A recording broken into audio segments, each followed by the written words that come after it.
Donc on va commencer la présentation assez brève que je vais faire du séminaire. C'est un séminaire en fait qui est organisé par le MICA en relation avec, donc de Bordeaux 3 en relation avec l'Université de Nantes et avec un laboratoire qui s'appelle AMO, dans lequel il y a modernité et antique. Le titre du séminaire c'est Imaginaire avec un S, peut-être fermer la porte d'ailleurs, scène nouvelle des villes. Imaginaire, scène nouvelle des villes. Donc le titre, dans un premier temps, il y a 3 mots au pluriel. Ces mots c'est imaginaire, scène nouvelle et ville. Il s'agit évidemment d'organiser des circulations entre ces 3 termes. Pourquoi? Pour inventer un imaginaire instituant au sens, de Castoriadis par exemple, c'est-à-dire un imaginaire en fait qui se conçoit autour de la création d'autres lieux. Et ces lieux vont être probablement, dans l'hypothèse que l'on fait, des lieux de la ville, ou plus exactement de l'urbanité. Le terme de l'imaginaire instituant revient aujourd'hui autour de ce qu'on pourrait appeler, ça va être discuté aujourd'hui, le développement de cette nouvelle scène dans un design que moi j'appellerais personnellement design des existences. Et j'en reparlerai tout à l'heure, après avoir donné préalablement la parole à mes collègues. 2 citations pour préciser cette triangularité entre imaginaire, scène nouvelle et ville. Première citation, une citation sur Nantes et une citation sur Bordeaux. Je commence par une citation de Pierre Veilletet, Arléa, dans un ouvrage qui s'appelle Bordeaux. Voilà, la citation. « La ville n'est pas une somme de monuments, ni une liste de gens, ni même une histoire. C'est une configuration symbolique formée à l'insu des monuments, des gens qui décident et des histoires qu'on raconte sur elle, une constellation que l'arc de la Garonne fait vibrer. » Et il est clair que ce qui est intéressant dans cette affaire, c'est la présence du fleuve et de la vibration de l'arc.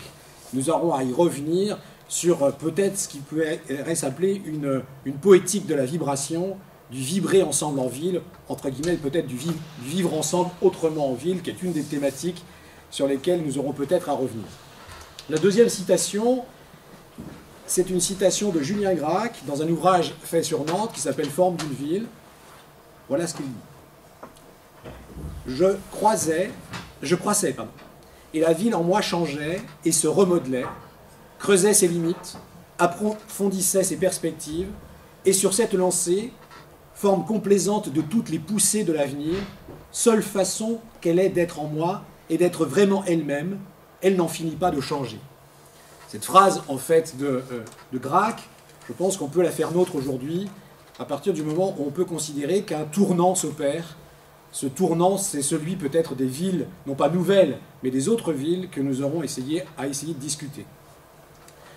Après ce rapide préambule, il faut rappeler en fait que ce séminaire a lieu dans un contexte plus général, qui est celui d'un projet qui s'intitule le projet Valeurs et Utilité de la Culture, qui est un projet financé par le Conseil général des Pays de la Loire.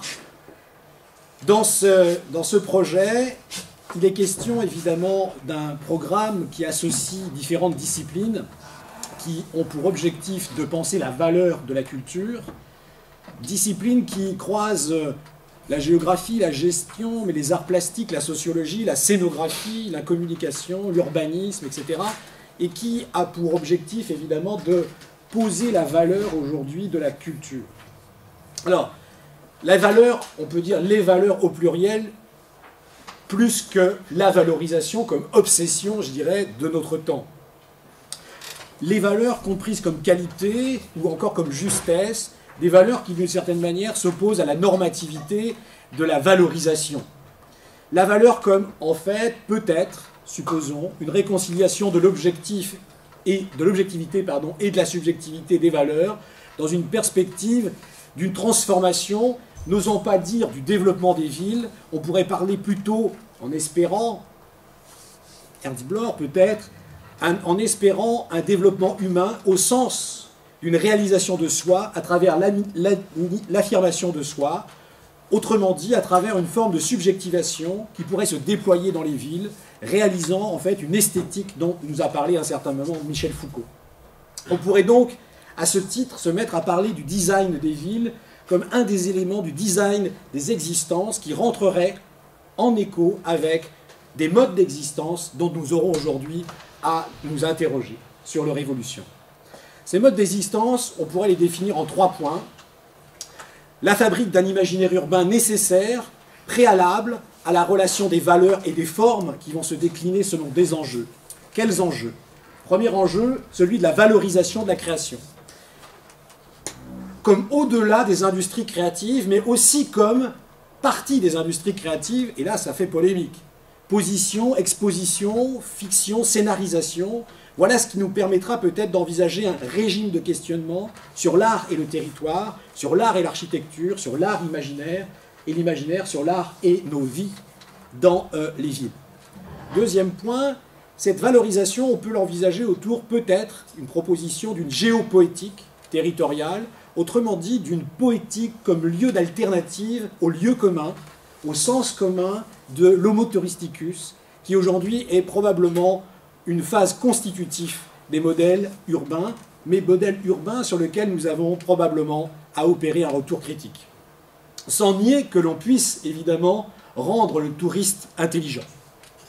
Le troisième point, c'est la valorisation des données culturelles au sens large, c'est-à-dire de nous interroger sur le patrimoine immatériel en construction, mais sur une patrimonialisation qui ne soit pas simplement une conservation, mais plutôt, tentons le terme, une proservation. C'est-à-dire en fait un nouveau régime, disons, de notre relation au temps, au passé, qui pourrait en fait devenir un des éléments d'une mémoire du futur. Deux axes permettent évidemment de travailler ce projet dont le séminaire et la manifestation, et qui est déjà engagé à Nantes depuis 2 ans pratiquement, c'est une interrogation sur les modèles urbains. Autrement dit, sur l'activité même de modélisation. Et là, nous aurons, disons, un ensemble de questionnements à produire autour de ce qui pourrait être une alternative à cette ville générique, cette ville-monde, cette ville dans laquelle toutes les villes se ressemblent, pour reprendre une expression de sociologue, en tous les cas une ville générique qui serait celle qui est promue par Rem Koolhaas. Autrement dit, on pourrait essayer de construire une ville spécifique par opposition à une ville générique. Cette ville spécifique, en fait, ça serait, disons, l'objet, on pourrait dire profond, de l'interrogation que nous avons à porter sur le régime urbain et les modalités d'existence qui seront les nôtres dans les villes de demain. Donc, les modèles que nous aurons à mettre en place et qui sont déjà en train de se mettre en place autour, et pas que autour, mais disons, d'un nouveau régime d'image, d'un nouveau régime de technologie, où le numérique, évidemment, a une place importante dans les scènes sur lesquelles nous aurons à nous interroger. Deuxième point important, au-delà du phénomène de la ville et de la métropolisation, puisqu'on sait très bien que le destin de nos vies est lié au phénomène des villes urbaines, c'est l'idée d'une ville spécifique qui ferait de la culture européenne et des régions, en fait, autre chose qu'une culture américaine. C'est-à-dire, en fait, l'idée d'inventer un style de vie européen grâce à une alternative au marketing qui serait, en fait, un style de vie où la singularité d'une modélisation serait produite par des collectifs et où la ville européenne, grâce à son passé, permettrait évidemment de se projeter dans un futur qui ne soit pas celui de l'intégration dans le marché. Autrement dit, une ville européenne qui serait capable de faire un passage, une transition, qui permettrait d'aller d'un espace local singulier, chargé de culture, vers un espace du futur qui pourrait être encore prometteur. Donc, une certaine façon d'envisager une alternative à la ville mondiale comme double de la globalisation et dans laquelle nous avons à nous débattre aujourd'hui. Donc, pour construire cette ville spécifique, le design est important, mais il faut repartir d'un énoncé simple, et je vais citer Gracq pour une deuxième fois, et ça sera tout pour aujourd'hui. Il dit, cette phrase est très simple, il n'y a pas de ville sans une image mentale de la ville. Autrement dit, l'imaginaire est convoqué dans la racine même de l'existence du rapport sensible que l'on peut avoir à l'environnement, c'est-à-dire en fait aux actions, à nos actions quotidiennes dans la ville. Autrement dit, la ville appartient tout autant à l'imaginaire qu'à la réalité. Cette opposition, évidemment, mérite d'être questionnée. Deux axes permettront finalement, deux directions permettront finalement de proposer quelques pistes pour réaliser cette problématique d'un imaginaire. Première chose, on avait essayé autrefois, et c'était un chantier avec, Jacques Gilbert, qui va prendre la parole après moi, de proposer une esquisse, des modèles autour de la ville de Nantes. Et on avait essayé de décliner 3 types de modèles qui étaient associés à 3 auteurs. Je ne vais pas développer ces modèles, mais disons que c'était pour nous une sorte d'orientation. Quand on a perdu son orient, on essaye de se réorienter. Et on s'était dit en quoi aujourd'hui la ville de Nantes, à l'époque j'étais à l'université de Nantes, on peut se reposer ou poser de nouveau la question du modèle avec, 3 auteurs. Le premier c'était Jules Verne, qui nous ouvrait un modèle de la ville science-fiction qui se projetait vers l'avenir, d'une certaine manière, d'une science qui se trouvait mise en scène, associée à un imaginaire qui se construisait à une époque qui n'est plus la nôtre, mais qui est quand même une époque importante, notre époque, tout simplement parce que la fiction rencontre la science au-delà des espérances, peut-être, d'un post-humain ou d'une humanité régénérée, je ne sais pas. En tous les cas, d'une interrogation que nous avons à nous poser sur la condition humaine. C'est-à-dire, en fait, que la science-fiction, aujourd'hui, nous parle probablement de notre avenir, et qu'on a là un imaginaire, une réserve d'imaginaire, qu'il faut interroger. Deuxième modèle, c'est un modèle, en fait, qu'on avait qualifié de fragmentaire, qui se construisait en strates narratives, dont l'auteur, évidemment, de ce nouveau type d'imaginaire n'était autre que Marcel Schwab, c'est-à-dire, en fait, un modèle qui avait influencé fiction de Borges. C'est un modèle des récits entrelacés, superposés. C'est un modèle, d'une certaine manière, où la ville est un palimpseste, où la ville se détruit, mais se reconstruit, elle-même stratifiée en couches multiples, une ville, en fait, de la complexité, une ville, d'une certaine façon, où la fragmentation, le fragmentaire, l'éloge du fragment peut retrouver une totalité dans les intervalles. Lucie Glucksmann, qu'on entendait dernièrement, pourrait dire dans l'éphémère, mais un éphémère qui dure. Une durée de l'éphémère, voilà une sorte de paradoxe. Troisième modèle, un modèle en fait de ville à la Julien Gracq, c'est-à-dire une ville qui s'inscrit dans la fluidité du déplacement, du passage, des cours d'eau, une ville qui d'une certaine manière apparaît en creux dans ses tracés, une ville qui serait associée cette fois-ci à un imaginaire de la généalogie, excusez-moi, mais aussi peut-être de la géologie d'ailleurs, dans le creusement des fleuves, du trajet, du croisement, du nomadisme. On retrouve là d'une certaine manière un autre ensemble d'auteurs, Benjamin entre autres. Autour de ces 3 modèles, on avait essayé de lancer des conditions d'interprétation, et le séminaire, ça serait d'une certaine façon la discussion de ces modèles, qui permettent à la fois de concevoir une ville influencée par ces auteurs, ces auteurs, c'est-à-dire en fait par la littérature, de façon à produire une image mentale de la ville, une image littéraire de la ville, et peut-être aussi une image, nouvelle de la ville, qui permettrait d'envisager des rapports autres entre la littérature et les modèles artistiques. Je vais terminer cette introduction brève en annonçant le programme, mais auparavant, je vais survoler l'idée de mise en scène, c'est-à-dire en fait, j'ai présenté jusqu'à maintenant, disons, la dynamique de la constitution de ce travail collectif qui nous rassemble aujourd'hui dans un séminaire qui a commencé il y a 2 ans pratiquement, et qui va se poursuivre. Il va se poursuivre dans des conditions qui sont les nôtres, qui sont les vôtres, qui sont en fait celles de la rencontre de 2 villes, dont nous espérons évidemment qu'on aura à débattre et à discuter autour des modèles qui sont proposés, mais aussi d'autres modèles possibles, tout à fait, et qui seront évidemment bienvenus. L'idée du séminaire aujourd'hui, scène nouvelle de la ville, suppose d'une certaine façon qu'on précise un petit peu une hypothèse où la mise en scène serait la mise en scène d'un territoire.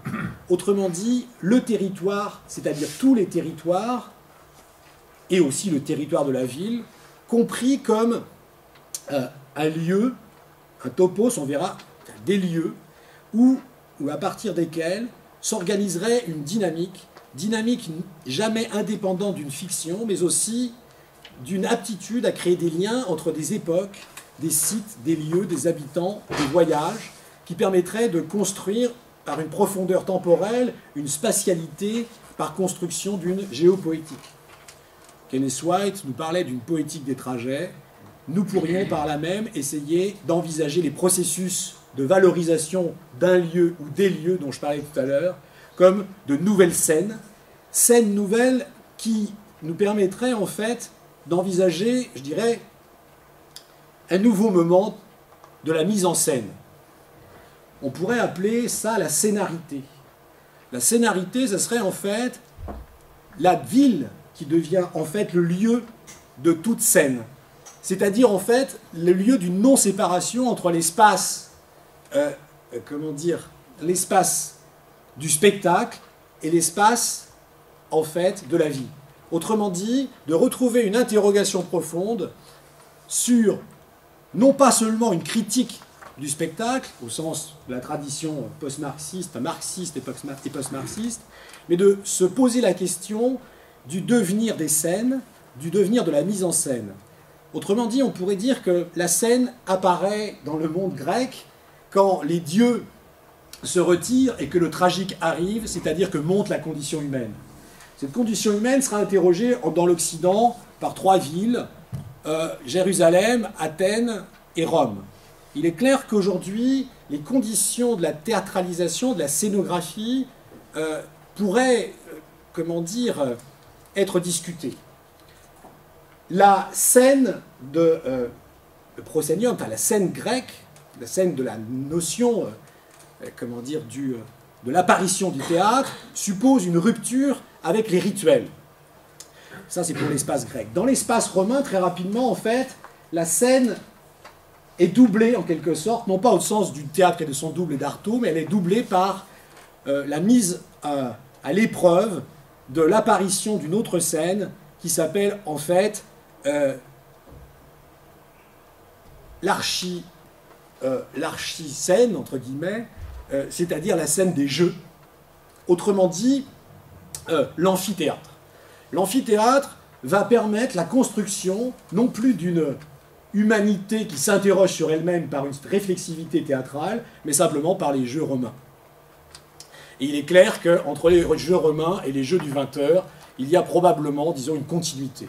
Le dernier mot sur les scènes, pour arriver à cette interrogation sur la scénarité, c'est le concept de scénation, qui a été inventé par des gens qui mettent en place une scénographie sur des espaces numériques, dans des espaces numériques.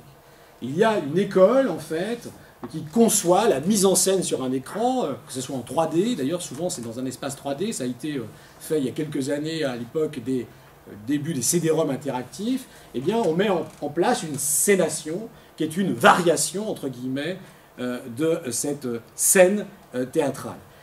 Ces trois moments, je les résume vraiment symptomatiquement, j'aurais envie de les mettre en perspective, et je n'ai pas apporté le bouquin, d'un livre d'un sociologue, Duvigneau, qui à la fin, en fait, se pose la question d'une critique du théâtre moderne, du TNP, dans les années 60, et il défend le happening, c'est-à-dire en fait comme la rue devenant la scène. C'est-à-dire la rue, le happening, comme devenant, disons, l'espérance d'une non-séparation entre le spectacle et, et le spectateur, on va dire ça comme ça. C'est-à-dire en fait l'absence d'une skise entre le vu et le vécu. Alors, l'idée de la fin de ce texte est assez remarquable, puisqu'en fait, alors qu'il défend le happening, le dernier paragraphe, c'est un retour à Rousseau, où en fait il nous dit, et c'est une vieille querelle du XVIIIe siècle, Rousseau est contre le spectacle et le théâtre, contre les scènes, et il envisage évidemment les scènes de la vie autour des fêtes. Des fêtes, et il y a des passages d'ailleurs qui seraient intéressants d'analyser de Rousseau, où il y a une sorte de naturalité de la fête qui exprimerait un régime d'authenticité qui ne serait pas celui de la séparation, de la doublure évidemment, de la scène, avec ces deux côtés, côté jardin et côté etc. Et donc on voit arriver une interrogation qui serait peut-être l'interrogation finale de notre travail, enfin finale ou originaire plutôt que de notre travail, c'est l'idée suivante. Pourquoi, depuis le XVIIIe siècle, n'avons-nous pas réussi à construire des fêtes qui soient autre chose, en fait, qu'une exigence festive, qu'une implication contemporaine à la fête comme oubli de soi, alors même que les fêtes dont Rousseau parle, dans une période pré-révolutionnaire, c'est l'idée d'arriver à définir une fête comme lieu d'éducation. Comme lieu d'éducation, en fait, du sujet moderne qui échappe au statut, en fait, de membre d'une société dans l'Ancien Régime où il est sujet du roi. Et donc, on pourrait dire d'une certaine façon que depuis 2 siècles, les conditions de la scène démocratique sont en train de chercher l'apparition d'une condition humaine qui serait d'une certaine manière libérée du tragique, alors même, probablement, que nous sommes encore, et peut-être toujours plus, dans une écriture du tragique. Pour pasticher Maurice Blanchot, je dirais peut-être que l'écriture du désastre est, devant nous, mais que si nous savons inventer autre chose, eh bien, nous aurons une promesse d'une autre scène, d'une autre vie en ville, et j'en terminerai là sur cette présentation problématique. Alors, scène nouvelle des villes, je vais présenter maintenant les collègues, et très rapidement, nous allons avoir Jacques Gilbert. On pourrait dire d'une certaine façon que ce travail, c'est aussi une poétique de l'amitié, de la continuité dans un travail ensemble, mais où les différences sont respectées, où on n'est jamais indifférent à ce que dit l'autre, mais on peut marquer de l'ironie, de la rupture dans ce qui est dit. On peut jamais médire, mais toujours se dire quelque chose. Jacques va nous parler de la représentation et de l'immersion. Il est clair que dans le régime des images contemporains, nous ne sommes plus face à l'image, comme dirait quelqu'un, mais nous allons entrer dans l'image. Qu'est-ce que ça veut dire anthropologiquement du point de vue de la définition du sujet? C'est-à-dire que ça nous questionne sur le statut même dans sa relation à la perspective. Donc nous allons avoir une perspective ouverte par Jacques. Ensuite, nous aurons évidemment Marc-Antoine Florin. Donc Jacques Gilbert est de l'Université de Nantes. Il est, disons, c'est un hétérodoxe de la littérature et un hétérodoxe de la philosophie. Et c'est un hétérodoxe tout court. Nous aurons ensuite Marc-Antoine Florin, et après moi je ne parlerai plus jusqu'à la fin. Marc-Antoine Florin qui propose un thème, enfin disons un intitulé assez extraordinaire je trouve, imaginaire de l'imaginaire, situation réflexive, s'il en est. Et il va nous parler de ça à propos des villes, dit-il. Nous sommes heureux d'accueillir Marc-Antoine tout simplement parce qu'il vient d'ailleurs, mais pas très loin, c'est-à-dire de l'École nationale d'architecture. Et c'est au titre de cette altérité qu'il va nous parler. Il va nous parler d'un imaginaire construit qui n'existe pas, j'en dis pas plus. Ensuite, nous allons avoir Christian Mallory, que les gens connaissent bien à Bordeaux 3, qui nous a pris un titre assez intéressant, bénianimien au passage, puisque ça s'appelle « Passage du passant ». J'en dis pas plus non plus. Disons, ça sent, disons, peut-être un souffle, ou le soufre baudelairien, on verra.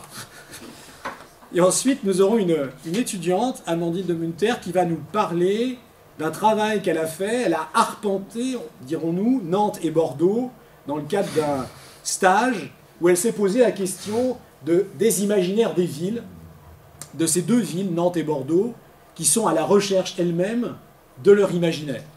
Tout simplement pour pouvoir se projeter dans un avenir qui est celui évidemment de la réorganisation des échelles spatiales entre le global et le local. Qu'est-ce que c'est qu'une ville européenne aujourd'hui dans l'espace monde? Est-ce que c'est qu'une ville dans laquelle il y a des marqueurs anciens, le vin, les bateaux pour Nantes, le vin pour Bordeaux? Oui, mais en même temps, c'est des villes qui ont besoin de se construire un imaginaire pour pouvoir rentrer dans le XXIe siècle. Et nous aurons là, disons, à regarder quelques images comme marqueurs à la fois, disons, des identités et du fait qu'on n'échappe pas à l'imaginaire. Et puis moi, dans le temps qui me restera, j'espère qu'il n'y en aura pas beaucoup, je vous parlerai de l'hyperville, c'est-à-dire en fait de la relation entre l'instauration, ou plutôt la constitution, d'ailleurs j'ai hésité longuement, mais j'ai choisi constitution, je pense que c'est une erreur, d'une instauration des nouvelles scènes dans la ville grâce en fait grâce au numérique. C'est-à-dire en fait à la superposition au territoire géographique, au territoire vécu par les habitants, au territoire culturel, au territoire politique, économique, etc. Un territoire qui serait un territoire numérique, une territorialité numérique. Et on pourrait dire que peut-être, autour de ces différentes approches, ce serait peut-être l'objectif de la journée, d'essayer de saisir cette scénarité comme concept, presque une étrangeté de la scène comme scénarité à venir. En tous les cas, la voici qui vient, puisqu'en fait, je laisse la parole à Jacques Gilbert.